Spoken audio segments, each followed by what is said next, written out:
ونستعينه ونستغفره ونعوذ بالله من شرور أنفسنا ومن سيئات أعمالنا من يهده الله فلا مضل له ومن يضلله فلا هادي له وأشهد أن لا إله إلا الله وحده لا شريك له وأشهد أن محمدًا عبده ورسوله فأعوذ بالله من الشيطان الرجيم بسم الله الرحمن الرحيم يا أيها الذين آمنوا اتقوا الله حق تقاته ولا تموتن إلا وأنتم مسلمون يا أيها الناس اتقوا ربكم الذي خلقكم من نفس واحدة وخلق منها زوجها وبث منهما رجالا كثيرا ونساء واتقوا الله الذي تساءلون به والأرحام إن الله كان عليكم رقيبا يا أيها الذين آمنوا اتقوا الله وقولوا قولا سديدا يصلح لكم أعمالكم ويغفر لكم ذنوبكم ومن يطع الله ورسوله فقد فاز فوزا عظيما أما بعد فإن خير الحديث كتاب الله وخير الهدي هدي محمد صلى الله عليه وسلم وشر الأمور محدثاتها وكل محدثة بدعة وكل بدعة ضلالة وكل ضلالة في النار قال الله تبارك وتعالى في القرآن المجيد والفرقان الحميد فأعوذ بالله من الشيطان الرجيم بسم الله الرحمن الرحيم لقد من الله على المؤمنين إذ بعث فيهم رسولا من أنفسهم يتلو عليهم آياته ويزكيهم ويعلمهم الكتاب والحكمة وإن كانوا من قبل لفي ضلال مبين. محترم سامعین کرام و معزز حاضرین جمعہ اور خواتین اسلام، خطبہ مسنونہ کے بعد ہم نے سورہ آل عمران آیت نمبر 164 کی تلاوت کی ہے، جس میں اللہ تبارک و تعالیٰ کا فرمان ہے کہ لقد من اللہ علی المؤمنین اذ بعث فیہم رسولا من انفسہم یتلو علیہم آیاتہ ویزکیہم ویعلمہم الکتاب والحکمہ، کہ یقیناً بے شک اللہ تبارک و تعالیٰ کا اہل ایمان پر بہت بڑا احسان ہے، بہت بڑا فضل ہے. کیا فضل ہے؟ فضل یہ ہوا اللہ تبارک و تعالیٰ کا کہ اللہ تبارک و تعالیٰ نے انہی میں سے، ان لوگوں میں ایک ایسا رسول بھیجا، مراد جناب محمد رسول اللہ صلی اللہ علیہ وسلم ہے. تو اللہ کا یہ بڑا کرم ہوا، یہ بڑا احسان ہوا کہ اللہ تبارک و تعالیٰ نے انہی میں سے ایک ایسا رسول بھیجا جو رسول ان لوگوں کے سامنے یتلو علیہم آیاتہ، اللہ کی آیات کی تلاوت پڑھ کے سناتے ہیں وہ، ویزکیہم، اور انہیں پاک و صاف کرتے ہیں بدعات و خرافات سے، ویعلمہم الکتاب والحکمہ، اور یہ نبی، یہ رسول انہیں کتاب و حکمت کی باتیں بتاتے ہیں، حالانکہ یہ لوگ اس سے پہلے کھلی گمراہی میں مبتلا تھے. یہ ہے آیت کریمہ کا ترجمہ. محترم سامعین کرام، آیت کے مناسبت کے لحاظ سے آج ہمارا موضوع خطابت ہے عید میلاد النبی کی حقیقت اور اس کا جائزہ. قبل اس کے کہ میں اپنی بات کی شروعات کروں، دیکھیں آپ، ایک بات میں بتا دینا مناسب سمجھتا ہوں تاکہ جب یہ بات شروع ہو جائے تو کسی کو برا نہ لگے، دل میں نہ لگے بات. دیکھیے، تبلیغ دین کے دو حصے ہیں. کیا ہے حصے؟ ایک ہے امر بالمعروف اور ایک ہے نہی عن المنکر. حکم دینا اچھائیوں کا، نیکیوں کا، ایک حصہ یہ ہے. دوسرا حصہ کیا ہے؟ نہی عن المنکر، منکرات سے روکنا. یہ دونوں تبلیغ دین کی ذمہ داری ہے. یہ صرف حکم دیا جائے نیک کا، یہ کرو، نماز پڑھو، روزے رکھو، توحید کو مانو لیکن منکرات سے منع نہ کریں ہم. منکر کیا ہے؟ بری چیز، شرک، بدعت، خرافات، جہیز، یہ کیا ہے؟ ساری چیزیں منکرات ہیں، خرافات ہیں. اگر صرف حکم کریں ہم یہ کرو یہ کرو یہ کرو اور منع نہ کریں ہم، تو تبلیغ دین کا فریضہ مکمل نہیں ہو پائے گا. تبلیغ دین کے فریضے کو انجام دینے کے لیے ضروری ہے کہ اس میں دونوں شامل ہوں. اب منع بھی کیجیے آپ، حکم بھی دیجیے. اچھائی چیز کا حکم دیں آپ اور جو برائی اس سے منع بھی کریں آپ. تو جان لیں آپ کسی کو برا نہیں لگنی چاہیے جب کوئی بات آئے یہ غلط ہے، یہ کفر ہے، یہ شرک ہے، یہ بدعت ہے، تو کسی کو برا نہیں ہونی چاہیے، لگنی چاہیے. کس لیے کہ تبلیغ دین کے 2 حصے آپ کے سامنے ہم نے رکھ دیے ہیں. اب آئیے ذرا دیکھتے ہیں. آج ماہ ربیع الاول کی 6 تاریخ ہے، اور ماہ ربیع الاول کی شروعات ہوتے ہی نام نہاد پوری مسلم دنیا میں نبی سے محبت کے ثبوت کے طور پر عید میلاد النبی کا اہتمام کیا جاتا ہے. اور آپ ایک بات جان لیں کہ عید میلاد النبی کے تعلق سے آج ہمارے ماحول میں، آج ہمارے معاشرے میں 2 قسم کے مسلمان رہتے ہیں. کسی پر طنز نہیں، الزام نہیں، کچھ نہیں، بس صرف ایک آئینہ دکھانا ہے. بس آئینہ دیکھ لیں، آپ سمجھ لیجیے. میں آپ پر حکم نہیں لگا رہا ہوں کہ آپ ایسے ہیں، آپ کافر ہیں، نہیں، بالکل نہیں. بس ہم نے آئینہ دکھا دیا. آئینہ دکھانا میرا کام ہے، سمجھنا نہ سمجھنا یہ کام سامنے والوں کا ہے. تو 2 قسم کے لوگ موجود ہیں آج ہمارے معاشرے میں عید میلاد النبی کے تعلق سے. ایک وہ مسلمان جو 12 ربیع الاول کی آتے ہی اس کا اہتمام کرتے ہیں. آج کے ماحول کے لحاظ سے جو ماحول ہے آج کا اہتمام کرنے کا، اس طرح وہ اہتمام کرتے ہیں. اسی طرح دوسرے قسم کے وہ مسلمان ہیں جو یہ کہتے ہیں کہ دیکھیں آپ، نبی سے محبت کے ثبوت دینے کا طریقہ یہ نہیں ہے جو آپ کر رہے ہیں. وہ سیدھی سے بات بولتے ہیں، دیکھیں نبی سے محبت کرنا دین ہے، ایمان ہے، فرض ہے، شریعت کا حصہ ہے. لیکن یہ طریقے جو رائج ہیں آج کے زمانے کے لحاظ سے، اس طرح کا ثبوت پیش کرنا نبی سے محبت کے لیے نہ جناب محمد الرسول اللہ نے ایسا حکم دیا ہے اور نہ صحابہ کرام نے ایسا کیا ہے. وہ یہ بولتے ہیں. یہ 2 قسم کے مسلمان آج ہمارے سامنے موجود ہیں. آئیے ذرا ہم قبل اس کے کہ ہم اس پر تنقید نہ کریں، ہم آئیے اس کو چھوڑا جائے. آئیے انہی ماحول کو سامنے رکھ کر اور انہی 2 جماعتوں کو سامنے رکھ کر ہم کچھ اصول بیان کریں گے، ہم کچھ نکات بیان کریں گے. اگر ہم ان اصولوں کو سمجھ لے جائیں اور سمجھا لے جائیں دوسروں کو، تو یہ مسئلہ کیا، ہر بدعت، چاہے ہم دین کے نام پر جو بھی بدعت ایجاد کرتے ہیں، چاہے وہ ماہ محرم میں ہو، چاہے وہ ماہ سفر میں ہو، چاہے وہ ماہ ربیع الاول میں ہو، چاہے وہ ماہ شعبان میں ہو، ہر وہ عمل جو ہم دین کے نام پر کرتے ہیں انشاءاللہ سارے مسائل حل ہو جائیں گے. اگر ہم ان اصول کو سامنے رکھیں اور نکات کو ہم سامنے رکھیں اور ذہن میں رکھیں انشاءاللہ، تو سارا مسئلہ، سارے بدعات ختم ہو جائے گا انشاءاللہ. آپ میں جو اصول بیان کرنے والا ہوں، وہ نکات، وہ اصول آپ ذرا غور سے سنیے گا انشاءاللہ، اور میں ان اصول کی روشنی میں، ان نکات کی روشنی میں میں اس کا جائزہ لوں گا جو آج کے ماحول میں کیا جا رہا ہے.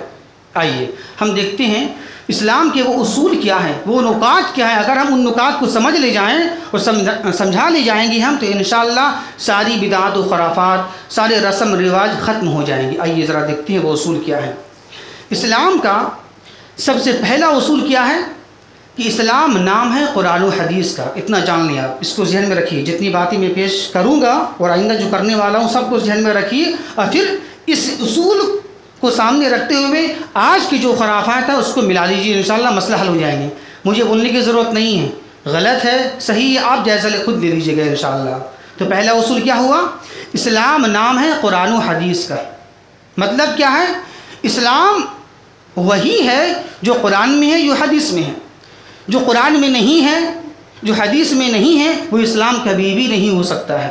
اور اسی کی اتباع کا اللہ تبارک و تعالیٰ نے بھی اور جناب محمد الرسول اللہ صلی اللہ علیہ وسلم نے بھی حکم دیا کہ ان دونوں کی اتباع کرو. اتبعوا ما انزل الیکم من ربکم ولا تتبعوا من دونہ اولیاء، کہ اے لوگوں تم اتباع کرو ان چیزوں کی جو اللہ کی جانب سے آیا ہے. اللہ کی جانب سے کیا آیا ہے، قرآن آیا اور حدیث آئی، 2 چیز آئی ہے نا. تو ان دونوں کو ماننا ہے، اتباع کرنا ہے. وَلَا تَتَّبِعُوا مِن دُونِهِ أَوْلِيَاءَ، اور اللہ تبارک و تعالیٰ بیان فرما رہا ہے کہ اس کو چھوڑ کر کسی اور کی اتباع مت کرو. تو آپ نے جان لیا پہلا اصول کیا ہے. اسلام نام کس چیز کا ہے؟ اسلام نام صرف دو چیز کا ہے، قرآن اور حدیث. اس کے جو باہر ہے وہ کیا ہے؟ گمراہی ہے. قرآن کی آیت موجود ہے، 11 پارے کی آیت کریمہ موجود ہے کہ فَمَاذَا بَعْدَ الْحَقِّ إِلَّا الضَّلَالُ، کہ جو حق کے علاوہ جو کچھ ہے سب گمراہی ہے. حق کے بعد، حق کے علاوہ جو کچھ بھی ہے سب گمراہی ہے. حق کیا ہے؟ حق قرآن اور حدیث، یہ حق ہے. اس کے علاوہ سب گمراہی ہے. یہ ہے پہلا اصول، اس کو ذہن میں رکھیں. اسی طرح دوسرا اصول کیا ہے؟ اتباع کتابی و سنہ علی فہم الامہ. کیا مطلب ہوا؟ کہ قرآن و حدیث کے اندر جو باتیں اللہ نے بیان فرمائی ہیں، اسی طرح حدیث کے اندر جو قول یا جو عمل جناب محمد الرسول اللہ صلی اللہ علیہ وسلم نے کر کے دکھلائی ہیں، اسے ہم کس طرح مانیں. قرآن کے اندر جو باتیں ہیں، حدیث کے اندر جو احکام ہیں، جو باتیں، اس کو ہم کس طرح سمجھیں، ہم اپنی منمانی کریں. ہم قرآن کی آیت لے لیں مثال کے طور پر، اپنے فٹ کر دیں، کس طرح مانیں ہم. تو یہ اصول کیا ہے؟ ہمیں قرآن و سنت کی اتباع اسی طرح کرنا ہے جس طرح سلف صالحین نے کیا ہے، صحابہ نے کیا ہے، تابعین نے کیا ہے، تبع تابعین نے کیا. اسی طرح ہمیں قرآن کی آیت کو لینا ہے. قرآن کا معنی مفہوم اپنی طرف سے ہم منتخب نہیں کریں گے. ہم ہر وہ قرآن کی آیت جو قرآن کے اندر موجود ہے، اس کا مطلب، اس کا معنی اپنی طرف سے ہم ذہن سے نہیں لیں گے، ہم بلکہ وہ مطلب لیں گے جو تفسیر جناب محمد الرسول اللہ صلی اللہ علیہ وسلم نے کی ہے. اسی طرح نبی کے قول کا مطلب ہم وہی لیں گے جو مطلب اور جو شرح صحابہ کرام نے کی ہیں. یہاں پر ذرا ٹھہر کر کچھ باتیں کرنے چاہیں گے ہم. وہ یہ ہے کہ آج کے ماحول میں ذرا دیکھیں، آپ دیکھیں گمراہی کس طرح آئی ہے. آج مسلمانوں کے اندر میں جو گمراہی پھیلی ہے، بدعات و خرافات کیوں پھیلی ہے؟ کیا وجہ ہے اس کی؟ کہ ہم نے کتاب و سنت کو سمجھا نہیں ہے جس طرح سمجھنا چاہیے تھا. صحابہ کی طرز پہ، تابعین کی طرز پہ اس طرح ہم نے سمجھا نہیں، اپنی منمانی کر دیا. ہم نے تعویلات سے کام لیا، اپنے معنی پہنا دیا، اس لیے لوگ گمراہ ہو گئے. تو یہ ہمیں جاننا چاہیے اور یہ سمجھنا چاہیے کہ ہم قرآن و حدیث کا معنی مفہوم وہی لیں اور وہی تفسیر کریں ہم جو معنی اور جو مفہوم جناب محمد الرسول اللہ صلی اللہ علیہ وسلم نے بتائی ہیں اور سکھائی ہیں اپنے صحابہ کرام کو. دو اصول. تیسرا اصول کیا ہے؟ ترجیح النقل علی العقل. کیا مطلب؟ یعنی نقل کی بات کو ترجیح دینا عقل پر. اس کا مطلب یہ ہوا، اگر قرآن و حدیث کے اندر کوئی ایسی بات ہو جو عقل میں نہیں آ رہی ہو، عقل نہیں مانتی ہو لیکن آپ کو ماننا ہے. جیسے مثال کے طور پر معجزات. اللہ کی نبی صلی اللہ علیہ وسلم راتوں رات مکے سے بیت المقدس گئے، پھر وہاں سے ساتوں آسمان کے سیر کیے، جنت کا دیدار کیا، جہنم کا دیدار کیا، اور راتوں رات اللہ کی نبی صلی اللہ علیہ وسلم کہاں آئے؟ مکہ آ گئے. تو کیا اس چیز کو ذہن مانتی ہے؟ نہیں مانتی ہے نا، لیکن ماننا ہے. اس کو بولتے ہیں کہ جہاں عقل اور نقل کی بات لڑ جائے. عقل مانے یہ عقل جو آپ کے اندر موجود ہے، نقل مانے قرآن و حدیث جو نقل ہوتی چلی آ رہی ہے. نقل حدیث، نقل قرآن، یہ بھی نقل ہے. تو جب عقل ہمارا گوارا نہ کرے کہ کیسے مانے اس چیز کو، تو عقل کی بات نہیں ماننا ہے، نقل کی بات ماننا ہے آپ کو. یہ ہے معجزہ. اسی طرح آپ دیکھیں، آپ مسح، جب آپ موزے پہنے ہوں موزے، تو مسح کہاں کرنا چاہیے؟ مسح کرنا ہے آپ کو اوپر، نیچے نہیں. مسح کہاں کرنا ہے؟ موزے کے اوپر، نہ کہ موزے کے نیچے. حالانکہ ذہن کیا بولتی ہے، عقل کیا کہتی ہے؟ گندگی کہاں لگتی ہے، نیچے یا اوپر؟ نیچے لگتی ہے نا. تو عقل یہ کہتی ہے کہ مسح بھی نیچے ہونی چاہیے، لیکن نہیں، نقل یہ کہتی ہے، حدیث یہ کہتی ہے کہ مسح اوپر کرنا آپ کو ہے. تو اس سے پتہ ہی چلا، یہ اصول ملا حدیث سے کہ ہر وہ بات جو آپ کی عقل میں نہیں آئے لیکن قرآن میں ہو، حدیث میں ہو، تو آپ کو مان لینا ہے. اپنی عقل وہاں لڑانا آپ کو نہیں ہے. یہ ہے اصول، یہ ہے تیسرا اصول. اسی طرح چوتھا اصول یہ ہے کہ اسلام کا کوئی بھی عمل یا حکم ثابت کرنے کے لیے دو چیز کا صحیح ہونا ضروری ہے.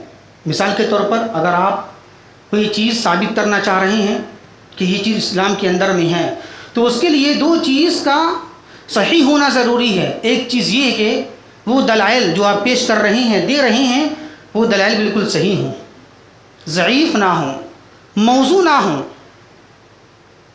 غیر معتبر نہ، بالکل صحیح ہونی چاہیے وہ حدیث، حسن ہو یا صحیح ہو، ایک چیز۔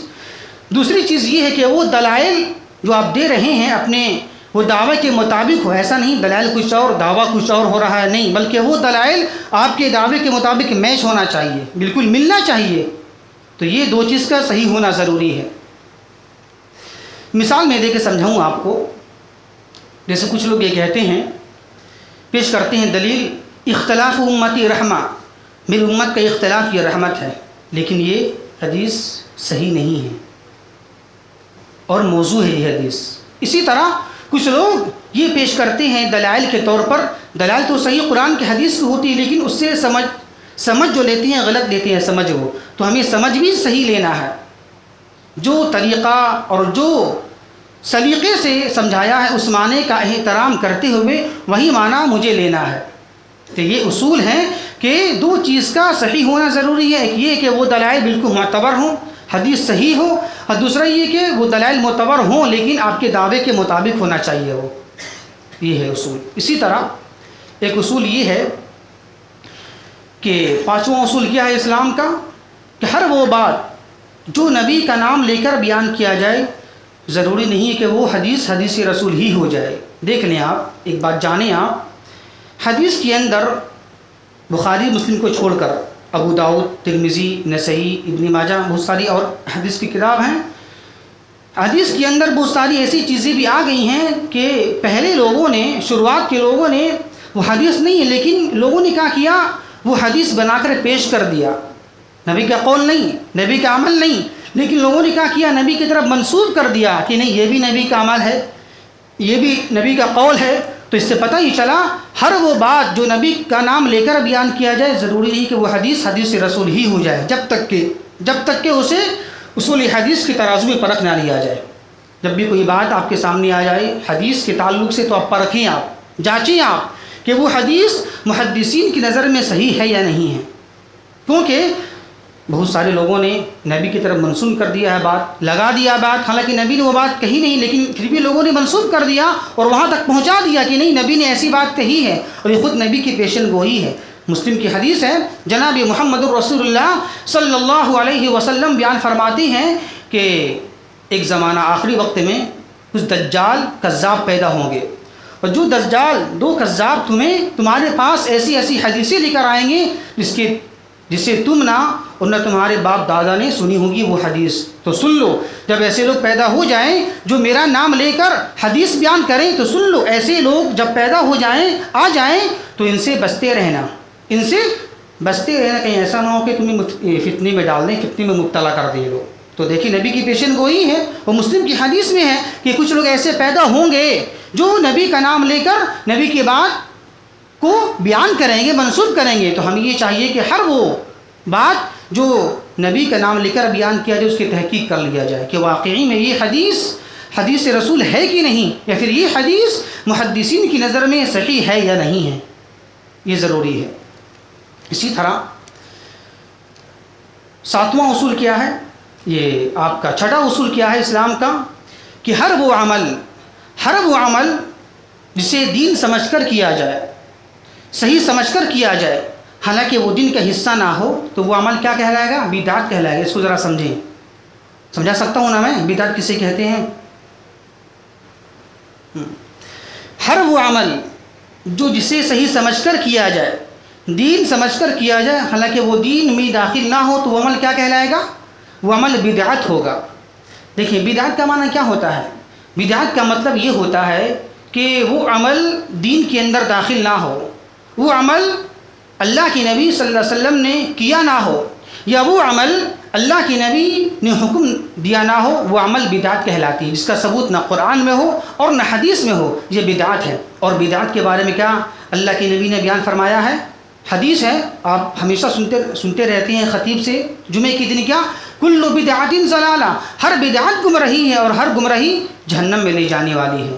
تو دیکھیں آپ بدعت کے بارے میں اللہ کے نبی نے کہا کل بدعت ضلالہ، ہر بدعت گمراہی ہے، اس میں تقسیم نہیں ہے بدعت حسنہ ہے یا بدعت سیئہ ہے، یہ اچھی بدعت ہے، اس کو لے لو، خراب بدعت کو چھوڑ دو، جو بری بدعت ہے اس کو چھوڑ دو، بدعت حسنہ کو لے لو اور بری بدعت کو چھوڑ دو۔ اگر ایسا دروازہ کھول دیا جائے گا کہ اچھی بدعت کو لیں گے ہم اور بری بدعت کو چھوڑ دیا جائے گا، تو پھر کل لوگ یہ بھی کہیں گے کفر حسنہ کفر سیئہ، یہ اچھی کفر ہے، یہ اچھی شرک ہے، اس کے لے لو اور خراب شرک کو چھوڑ دو۔ یہ اصول نہیں۔ ہر بدعت دین کے نام پر جو بھی کام کیا جائے گا وہ اگر بدعت ہے تو وہ صحیح نہیں ہے۔ کل بدعت ضلالہ، کل بدعت ضلالہ، ہر بدعت گمراہی ہے۔ اب دیکھ لیں آج کے ماحول میں جو ہمارے بھائی، وہ بھی ہمارے بھائی ہیں، جو لوگ کرتے ہیں عید میلاد النبی کا اہتمام، وہ کیا بولتے ہیں؟ وہ بولتے ہیں یہ بدعت حسنہ ہے۔ کیا بولتے ہیں وہ؟ یہ بدعت حسنہ، اچھی بدعتیں کرنے میں کیا حرج ہے؟ نبی کی تعریف کر رہے ہیں، نبی کی شان میں ہم ان کی سیرت بیان کر رہے ہیں، تو کیا حرج ہے؟ حرج کی بات ہے کیا ہے اس میں؟ دکھاؤ غلط کہاں ہے، دکھاؤ اس میں۔ تو جان لیں آپ کوئی تقسیم اس میں نہیں، ہر بدعت نبی نے کہہ دیا، ہر بدعت گمراہی ہے، چاہے وہ آپ کی نظر میں جیسی بھی لگے، اچھی لگے یا خراب لگے، ہر بدعت گمراہی ہے۔ کل بدعت ضلالہ، ہر بدعت گمراہی ہے، صحیح نہیں ہے، تو یہ تقسیم کرنا ہی غلط ہے۔ اسی طرح ساتواں اصول کیا ہے کہ اسلام ایک مکمل دین ہے اور ایک ضابطۂ حیات ہے۔ کیا مطلب اس کا ہوا؟ اسلام ایک مکمل دین ہے، اس کا مطلب یہ ہے کہ اسلام کے اندر میں، شریعت کے اندر میں، ہر شعبے کے اندر میں رہنمائی موجود ہے، چاہے وہ سیاسیات کا مسئلہ ہو، چاہے وہ معیشت کا مسئلہ ہو، چاہے وہ معاشرت کا مسئلہ ہو، چاہے وہ جہاد کا مسئلہ ہو، چاہے وہ حقوق کا مسئلہ ہو، ہر مسئلے کے اندر میں، ہر میدان کے اندر میں، ہر فیلڈ کے اندر میں اللہ تبارک و تعالی نے رہنمائی دکھا دی ہے کہ آپ کچھ کرنا چاہ رہے ہیں سیاست میں، معیشت میں، معاشرت میں، حقوق میں، تو ایسا نہیں ہے کہ اس میں شریعت خالی ہو، خاموش ہو، نہیں، آپ کو ہر چیز میں رہنمائی موجود ملے گی آپ کو۔ ایک بات یہاں پر کہنا چاہوں گا، اگر واقعی میں ہمارے جو آج بھائی، ہمارے جو بالکل وہ بھی بھائی ہیں، آج جو نبی کے محبت کے نام پر جو اس طرح کے آج انجام عمل دے رہے ہیں، تو کیا سوال یہاں پر یہ ہے، تو کیا اگر واقعی میں یہ طریقہ ہوتا تو کیا کہیں اللہ نے تذکرہ کیا یا کہیں جناب محمد الرسول اللہ صلی اللہ علیہ وسلم نے خود کیا یا خود اللہ کے نبی نے حکم دیا کہ تم صحابہ کرام تم کرو؟ حالانکہ پہلے ترجیح کس کو حاصل ہونی چاہیے؟ جو آدمی خود پیدا ہوا ہو تو اسے چاہیے خود اپنے بارے میں وہ خوشی منائے اور ہر سال خوشی منائے وہ، اگر ایسا ہوتا تب۔ لیکن دیکھیں آپ، تو کیا کہیں ایسا موجود ہے کہ خود اللہ کی نبی نے ایسا کیا ہو، ہر سال اس تاریخ کو خوشی منائی ہو، یا خود اللہ کی نبی نے حکم دیا کہ ہاں جب بھی یہ ماہ ربیع الاول کی 12 تاریخ آ جائے اس میں اب خوشی مناؤ؟ نہیں نہ ہے۔ تو جب جو کام اللہ کے نبی نے نہیں کیا ہے یا جو کام صحابہ کرام نے نہیں کیا، وہ کام ہم کیسے کر سکتے ہیں؟ آپ ذرا سوچیں۔ آپ نیکی کا مطلب کیا ہوتا ہے؟ نیکی وہ ہے جس کا تعلق قرآن سے ہو، حدیث سے ہو، اور نیکی وہ ہے جس کا حکم اللہ کے نبی نے دیا ہو، یہ نیکی ہے نا۔ یہی تو نیکی کا مطلب ہوتا ہے نا، نیکی جو اللہ کے نبی کیے، جو کر کے دکھلائیں وہ نیکی، اور جو نبی نے نہیں کیا، نہ حکم دیا، وہ نیکی نہیں ہو سکتا ہے۔ ایسا نہیں ہو سکتا ہے نبی نے نہیں کیا ہم کریں گے، نہیں، یہ نیکی نہیں ہے، کیونکہ قرآن کی آیت موجود ہے کیا؟ یا ایھا الذین آمنوا لا تقدموا بین یدی اللہ ورسولہ، اے لوگو اللہ اور اس کے رسول سے آگے مت بڑھو۔ کیا مطلب؟ آگے بڑھنے کا مطلب کیا ہے؟ جو کام اللہ کے نبی نے نہیں کیا ہے وہ کام نہیں کریں گے ہم، اور جو کیا ہے وہ کریں گے۔ اگر ہم جو کام اللہ کے نبی نے نہیں کیا ہے اور وہ کریں گے ہم، تو اس کا مطلب کیا ہوا؟ آپ آگے چلے گئے، نعوذ باللہ، آپ آگے نکل گئے آپ۔ تو یہ مطلب ہے کہ جہاں تک جو کام اللہ کے نبی نے کیا ہے وہ کریں گے، اور جس کا تذکرہ نہ قرآن میں ہے نہ حدیث میں ہے، ہم یہ بہانہ نہیں ماریں گے ہم، یا لگائیں گے نہیں ہم، کوئی بات نہیں ہے، نبی سے تو محبت کا ایک ذریعہ ہے، ایک تعلق کر لیتے ہیں، لیکن نہیں، جب تک کہ ثبوت نہ ہو اس کا تو ہم آگے قدم کو نہیں بڑھائیں گے ہم۔ یہ اصول ہے قرآن و حدیث کا۔ اسی طرح 8واں اصول کیا ہے کہ جو عمل نبی کے دور میں دین نہیں تھا وہ آج بھی دین نہیں ہو سکتا ہے۔ جو عمل، جو چیز نبی کے دور میں دین نہیں بنا وہ آج بھی دین نہیں بن سکتا ہے۔ امام مالک رحمۃ اللہ علیہ بیان فرماتے ہیں کہ اس امت کی اصلاح اسی طریقے سے ہوگی جس طرح پہلے لوگوں کی اصلاح ہوئی ہے۔ صحابہ کی اصلاح کیسے ہوئی؟ قرآن کے ذریعے، نبی کے ذریعے، مطلب حدیث کے ذریعے تابعین کی جماعت کی اصلاح کیسے ہوئی، ان کے عقائد اچھے کیسے ہوئے، ان کے اعمال اچھے کیسے ہوئے، قرآن کے ذریعے، حدیث کے ذریعے۔ تبع تابعین کی اصلاح کیسے ہوئی، ان کے عقائد کیسے اچھے ہوئے، قرآن کے ذریعے، حدیث کے ذریعے۔ پھر بعد والے ائمہ کرام، محدثین کرام جو بھی آئے اور آتے رہیں گے، ان کی اصلاح اسی طرح ہوگی جس طرح اصلاح صحابہ کرام کی ہوئی ہے۔ اگر سوچیں گے ہم قرآن و حدیث سے ہٹ کر کوئی ایسی چیز لائیں جس کا تعلق حدیث قرآن سے نہ ہو، اس سے اصلاح کبھی بھی نہیں ہو سکتی۔ تو اس سے پتہ ہی چلا کہ ہر وہ عمل جو نبی کے دور میں دین نہیں تھا، آج بھی وہ دین نہیں بن سکتا ہے۔ بڑے پیارے انداز سے ہم بولنا چاہیں گے، کسی پر کوئی طنز نہیں ہے، کوئی ایسی بات نہیں ہے۔ سوال یہ ہے، کیا یہ عمل جو آج کے ماحول میں کیا جا رہا ہے، آج کے ہمارے ماحول میں اس انداز سے کیا جا رہا ہے، کیا یہ نبی کے دور میں تھا؟ یہ نبی کے دور میں تھا؟ کیا ایسا عمل جو آج کیا جا رہا ہے، کیا صحابہ کرام نے ایسا کیا؟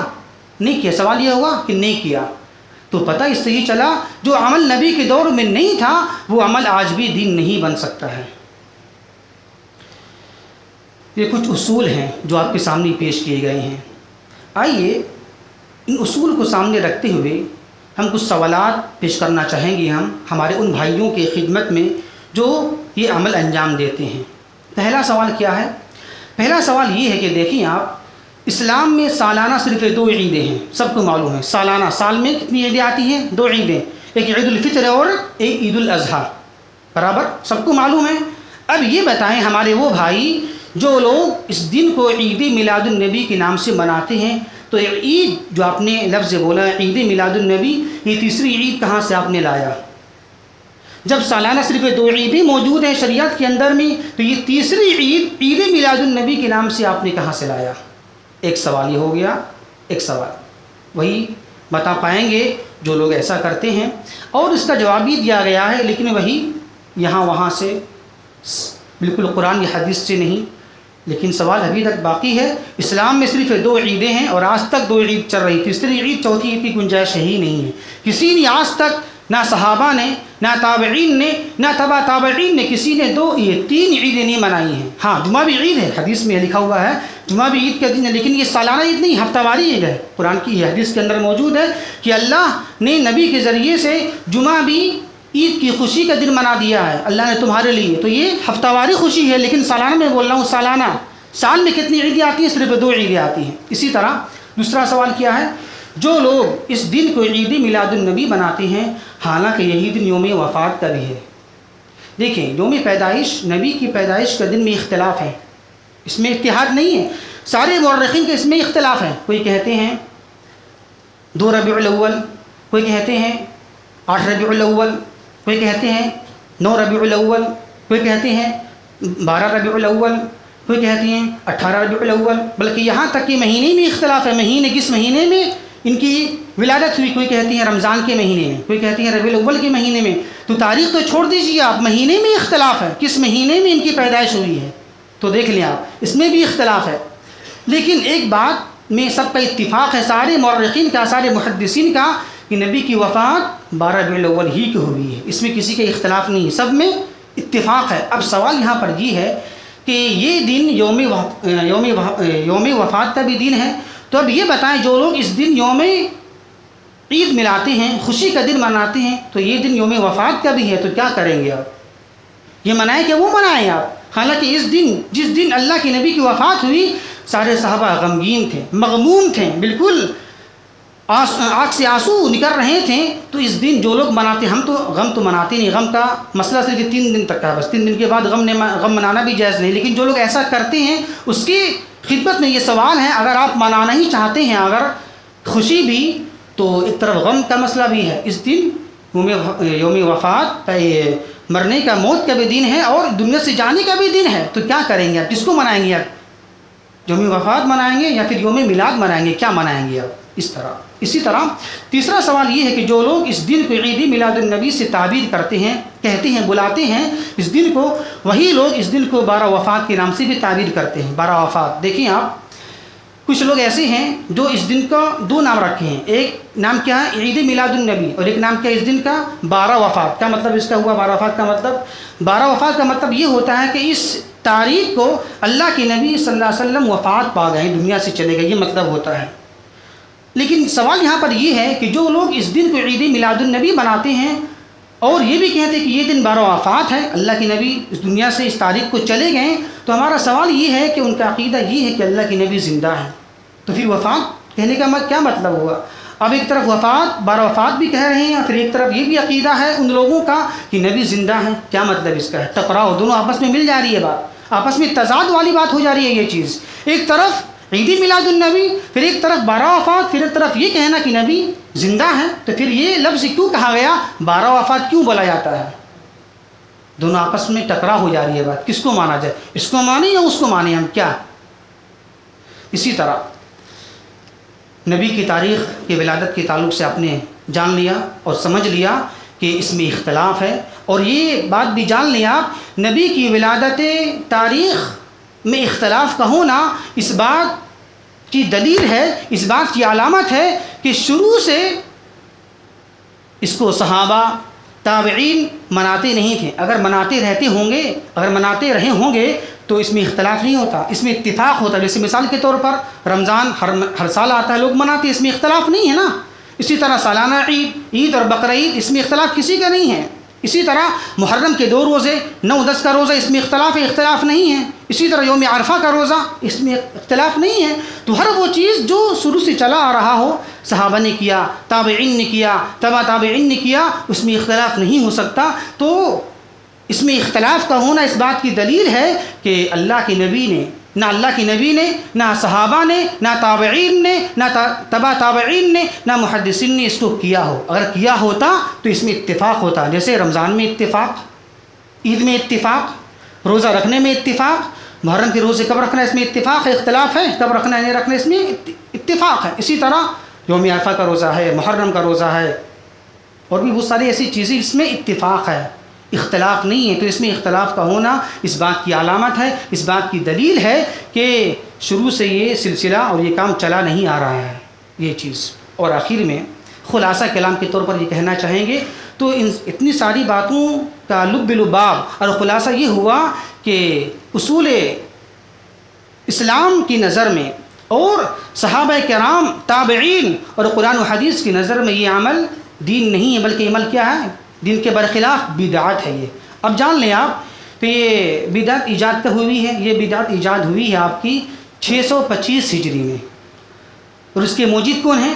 اس کی ایجاد کرنے والے کون ہیں؟ اس کی ایجاد کرنے والے ہیں، اس کا نام ہے ابو سعید کوکبوری بن ابی الحسن علی بن محمد، جس کا لقب تھا ملک المعظم مظفر الدین اربل۔ یہ اس کے ایجاد کرنے والے ہیں، اس کی شروعات کرنے والے ہیں۔ اس کی وفات کب ہوتی ہے؟ اس کے انتقال ہوتا ہے 18 رمضان 630 ہجری میں ان کی وفات ہوتی ہے، جو ایجاد کرنے والے ہیں۔ تو جان لیں اس کی ایجاد کب ہوتی ہے؟ 625 ہجری میں۔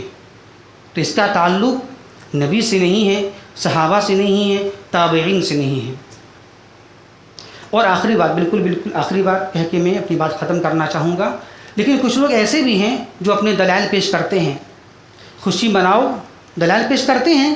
کیا دلائل پیش کرتے ہیں؟ بہت ساری حدیث سے اور قرآن کی آیت سے، وقت چونکہ ہے نہیں جو آپ کے سامنے بیان کروں، میں دلائل دوں، اس کا جائزہ لوں، بس صرف ایک دلیل پیش کروں گا جو ان کی طرف سے آتی ہے۔ کیا؟